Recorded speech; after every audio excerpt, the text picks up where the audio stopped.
present Nicholas Parsons, Clement Freud and Geraldine Jones in just a minute. And as the minute waltz fades away, here to tell you about it is this week's chairman, Kenneth Williams.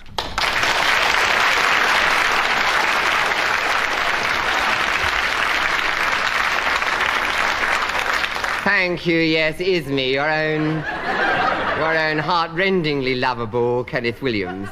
And here I am surrounded by buzzers, stopwatches, and a lot of rules. I also have a list of unlikely subjects for the panel to talk about for 60 seconds each, without pausing, without going off the subject, and without repetition.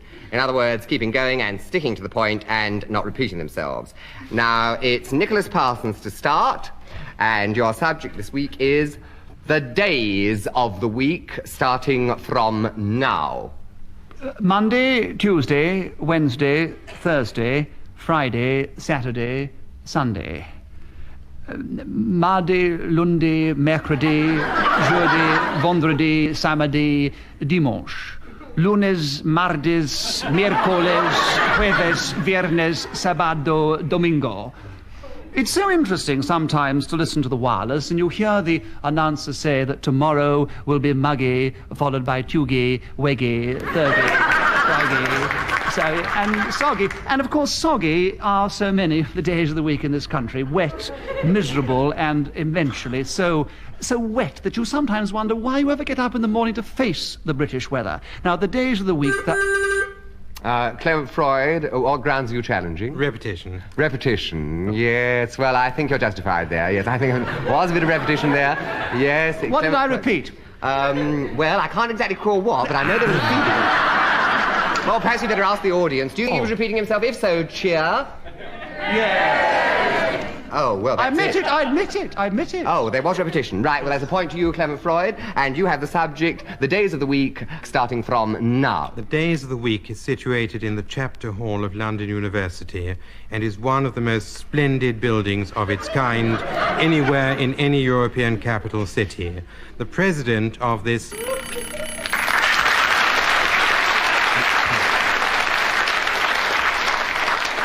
Yes, well, Clement Freud, you were still speaking when the bell went, so you get a point, and at the moment you are leading, and Nicholas Parsons and Miss Geraldine Jones are trailing along behind. We haven't scored yet. Now we go to the next subject. This goes to you, Geraldine. You have 60 seconds to speak about parking meters starting from now. The essential thing to remember about parking meters is that you must always treat them with respect and affection. There are some inanimate objects like can openers which you can successfully bully, but parking meters should always be treated rather as you treat donkeys. You should feed them little coins as you feed donkeys sugar lumps. And in this way you establish a bond with the parking meter against the traffic warden, because the parking meter doesn't like the traffic warden. Nicholas Parsons? I thought there was rather lots with repetition, but yes. 4 I've counted. I got quite worked up, though. I loved all that stuff about the donkey. I thought she was quite good, really. Well, her parking meter's in a very expensive area, obviously, but there were 4 of them. There were 4. Were there 4 parking meters? Well, there was repetition then, I'm afraid. Yes, I'll have to take that point. Nicholas gets a point for that, and the subject goes to you, Nicholas. You have 35 seconds in which to discuss parking meters starting from now. The best thing to do if you have a car is to put a parking meter on the back seat before you set off. Having arrived at your destination, you get out, you stick it straight into the ground, and then you... Clement Freud? Hesitation. Hesitation, yes. I was quite justified. There was hesitation there, yes. No question about it. A really bitty hesitation there. Yes. And so, the subject goes to Clement Freud. You have 23 seconds in which to discuss parking meters starting from now. It is a little-known fact that these parking meters also accept coins of other denominations and other countries. I'm not sure whether I shall be allowed to go on with this because we're now ranging on the criminal activities, but any parking meter in London accepts 1 cent... Nicholas Parsons? Hesitation. Hesitation, yes, I'm quite justified. You were hesitating there. I did feel that, yes. You don't agree? Of course he doesn't agree. Oh, well, we'd like the audience. We'd like the audience's views on that. No, you don't. We'd like the audience's view on that. Do you think Clement Freud was hesitating? If so, boo. Oh, they do think you were hesitating, I'm afraid. Yes. So Nicholas Parsons gets a point. And Nicholas, you have 7 seconds approximately in which to discuss parking meters starting from now. Having Clement Freud, you're challenging again. Hesitation, he didn't start. Hesitation, yes, that's perfectly justified. So the subject goes back to Clement Freud, and you gain a point. And you have now got 6 seconds in which to discuss parking meters, starting from now. They are... Nicholas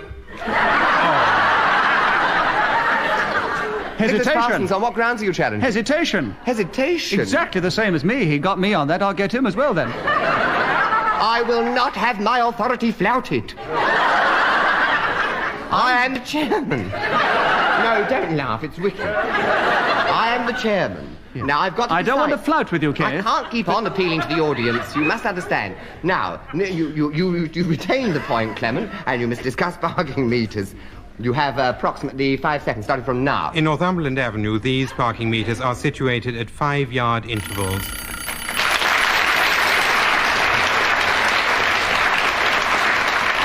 Yes, well, at the end of that round, Clement is definitely in the lead. Clement Freud is in the lead. Nicholas is next, and I'm afraid Geraldine is trailing very far behind. So now we go on to the next subject, which is Clement Freud's. You have 60 seconds in which to discuss wine, women, and song, starting from now. To put it succinctly, Chateauneuf-du-Pape, 1949, Daphne, Deirdre, God Save the Queen. Now this, you may well think, is not the ideal way of discussing wine, women, and song, but for a married man with only 53 seconds to go, it's a sort of good try. Nicholas Parsons, your turn. Deviation. I've got a watch in front of me. He actually has more or less than 53 seconds to go. Oh, well, yes, that's a very good point. It's a very good point. Yes, you gain a point there for Nicholas, and the subject is yours. Why Women and Song, which was discussed now for approximately 35 seconds, starting from now. Nuit Saint-Georges, 1963. Cecilia, Cynthia, and Obadiah. And songs, oh, Take Me to the Moon and Come Again, Charlie. Delightful songs. And if you ever put all these three together, you have the title of this particular subject that I've been asked to talk about for the remaining seconds that are available to me for wine, women, and... Yes, Geraldine Jones, why are you challenging? Repetition. Repetition, yes, I'm afraid it's perfectly reasonable, I'm afraid. Yes, Geraldine Jones gains a point, and the subject is hers now. Wine, Women and Song, you have approximately 14 seconds starting from now. I don't think I've ever been less well qualified to talk about a subject than I am to talk about this one. I know very... Clement Freud, why are you... Deviation. Deviation, She's yes. not qualified. Yes, Shut I'm afraid up. so. That's absolutely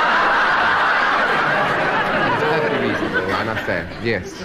Clement, you gain a point there, and the subject is back with you. Wine, Women and Song, you have approximately 7 seconds to discuss it. There are many different kinds of wine, just as there are different women and different songs, but I'd like to concentrate on the first sentence, which is... Oh! He's won again. Yes, well, at the end of that round, Clement Freud is definitely in the lead. It's a fantastic lead, Clement. I must congratulate you. You're revealing intellectual prowesses I never knew you Oh, possessed. shut up! He's got 2 points more than us, isn't he? No good revealing your chagrin, Nicholas. I can actually see your chagrin from here. You are second, which is consoling, and You're Geraldine, flouting again, you know. I'm afraid, lagging like the tortoise, Geraldine. You must look out. This is for you, Clement. Will you speak for 60 seconds on Benjamin Franklin, starting from now? Benjamin Franklin, as you all know, is the captain of South Hampstead Cricket Club, one of the most vile exponents of underarm bowling. It has been my... There's Nicholas Parsons. Hesitation. Hesitation, I'm afraid that's absolutely true. Yes. You have a point, and you can take the subject up. Benjamin Franklin, you have, 45 seconds starting from now. Having played against South Hampstead Cricket, I can tell you that Benjamin Franklin's bowling is devastating. The last time I went out to face him, I asked... Yes, Clement Freud? Deviation. Underarm bowling is not devastating. Yeah, precisely. I'm afraid that's a very definite point. Very valid. Very valid.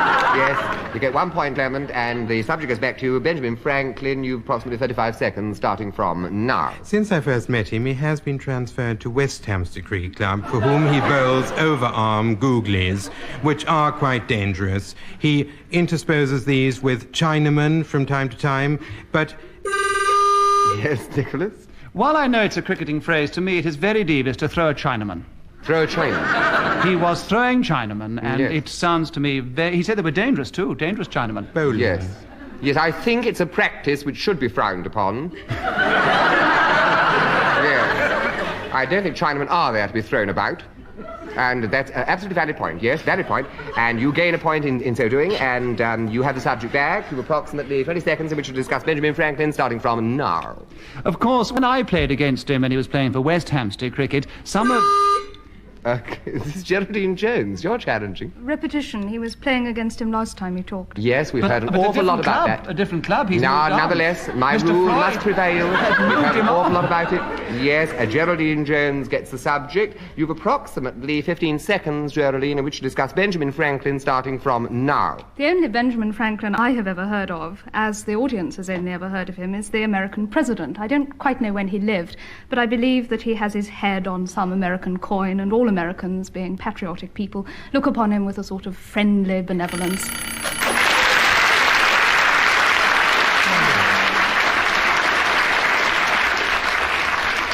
Yes, well, the next subject, this is for Nicholas Parsons. The subject is stirring up a hornet's nest. You have 60 seconds to discuss stirring up a hornet's nest without saying the, T-H-E, the. You must not say the, but you have 60 seconds to discuss stirring up a hornet's nest, starting from now. One of the most...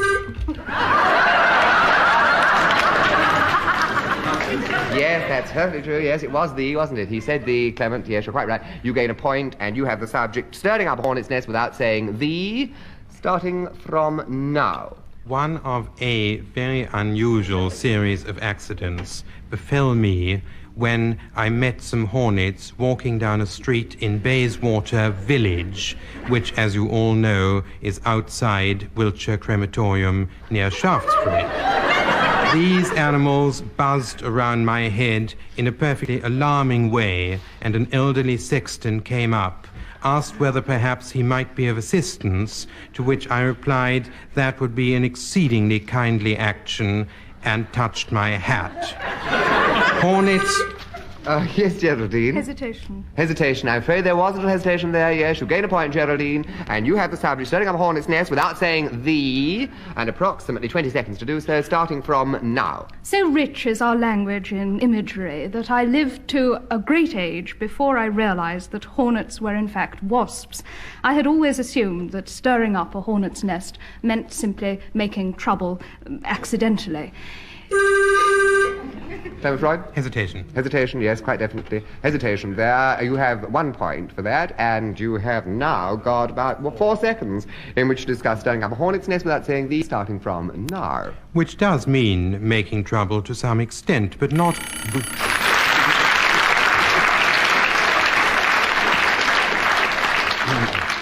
Well, Clement, you're like a veritable greyhound in this race. And you are still leading. Nicholas still second. Geraldine still third. So let's see if we can make any difference with this one. Geraldine, it's for you. Can you speak for 60 seconds about blancmange? Blancmange. Without saying A.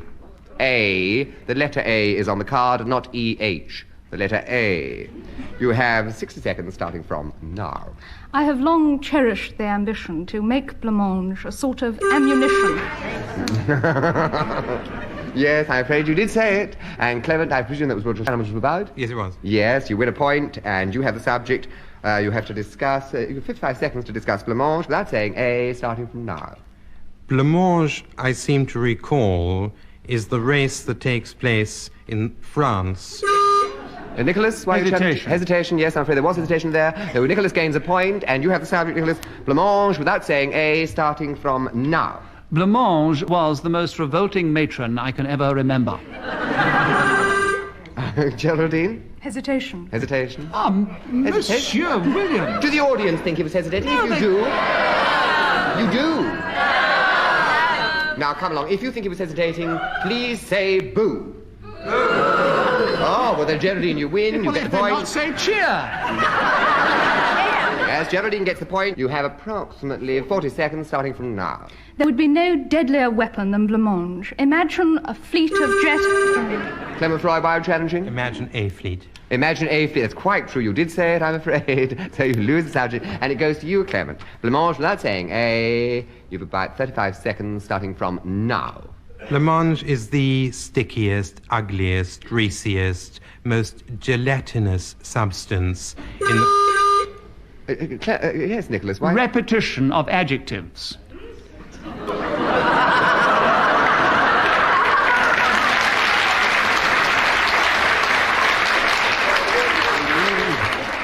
Well, it's obvious they're all on your side. So you win the point. Point to Nicholas, and the subject goes to you, blancmange, without saying a... You've approximately 30 seconds starting from now. This matron blancmange was at a boarding school. Geraldine? At a boarding school. Yes, I'm afraid you said A. You see, I said didn't warn deliberately. You mustn't say A. Yes. So Geraldine gets a point, and it's your turn to speak about blancmange. You've approximately, 25 seconds. Blancmange, without saying A, starting from now. Great fleets of bombers would rush out and drop vast quantities of blancmange on the luckless enemy. I don't think that any napalm could have such a devastating... Clement Freud? such a devastating. A, yes, there you are. It was said again, you see. So it's Clement Freud's subject now. You've 15 seconds, starting from now. Among other... Geraldine, why did you challenge? It was a cheat, really, among. No. Why done justified? Why done justified? Why done justified? I don't think among can ever be construed as No, I'm not having that. I thought... The challenge to the very basis of my authority, isn't it? Yes, no, eh? No. You get it back, Clement. You still have 12 seconds in which to discuss blancmange without saying A, starting from now. This is, in many respects, the finest suite on a trolley. Nicholas Parsons? On a trolley. Very well. You have to discuss blancmange, Nicholas. It's 7 seconds you have, starting from now. It is very difficult to discuss blancmange in 7 seconds from now. Very difficult. Oh,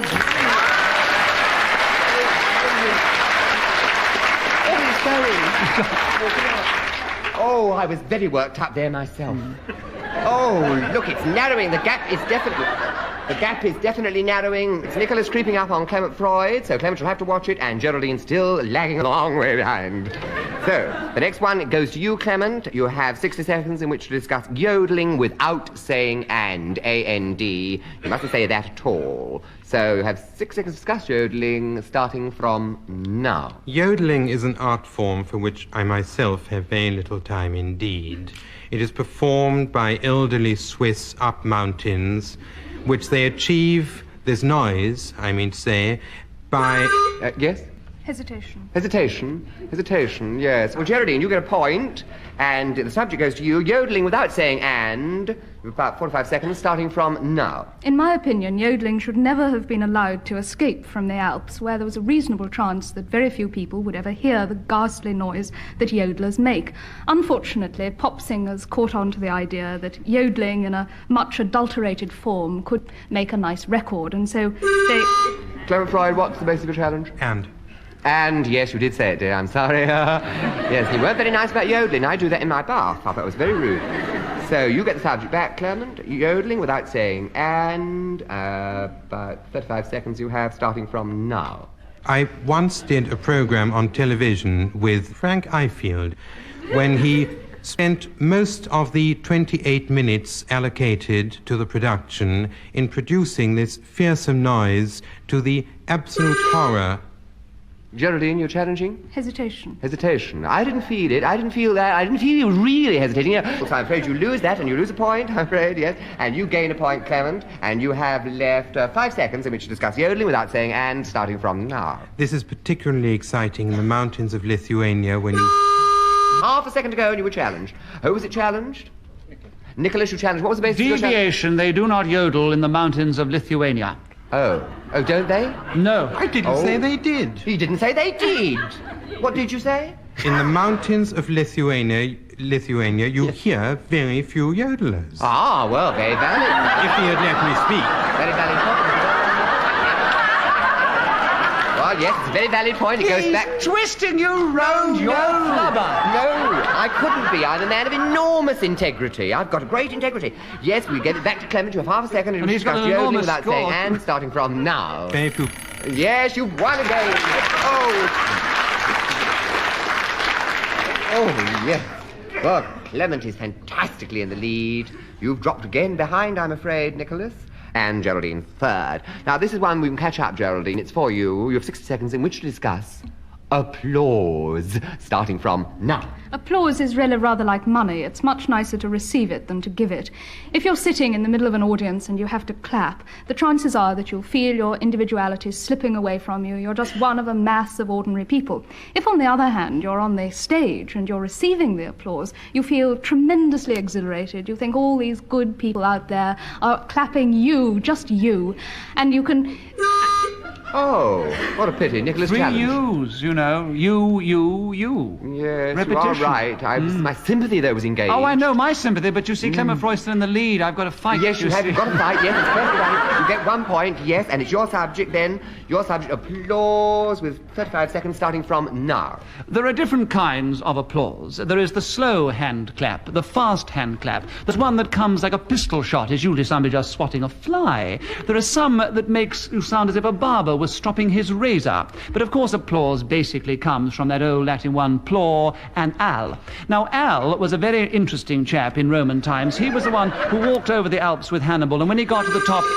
Geraldine, why are you challenging? Deviation. He's talking about applause, not applause. Yes, that's perfectly valid. Yes, absolutely valid point. You gain 1 point, Geraldine. The subject back to you. Applause with 12 seconds starting from now. The better the applause, the louder it is. It's nice, too, when people add to the clapping by standing up, even standing on their chairs, even standing on the backs of their chairs, in order to... Yes,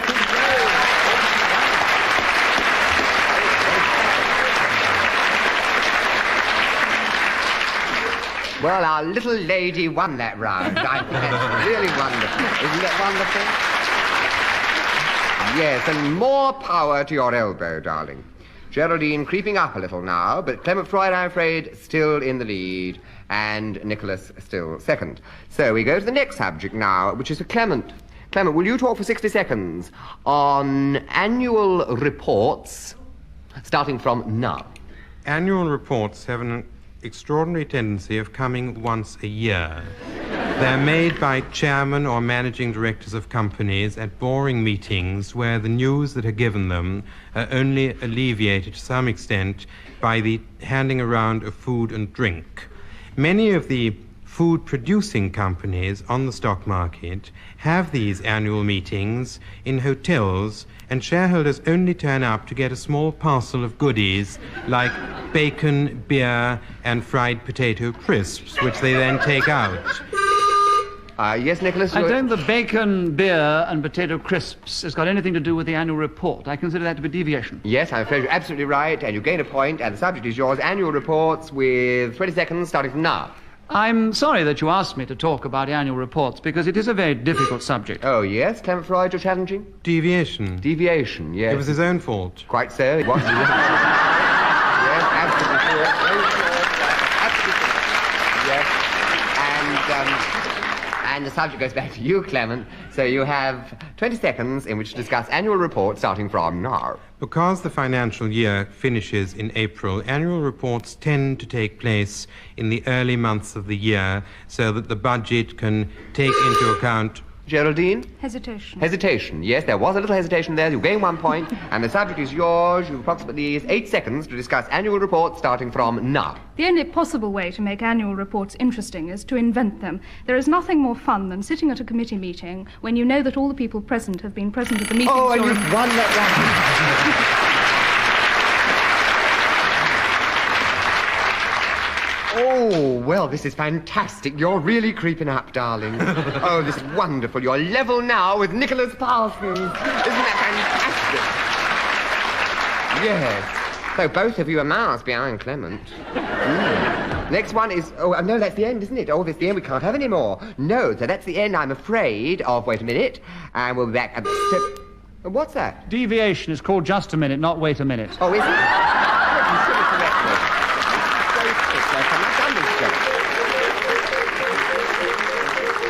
chairman of Just a Minute this week was Kenneth Williams. The program was devised by Ian Messiter and produced by David Hare.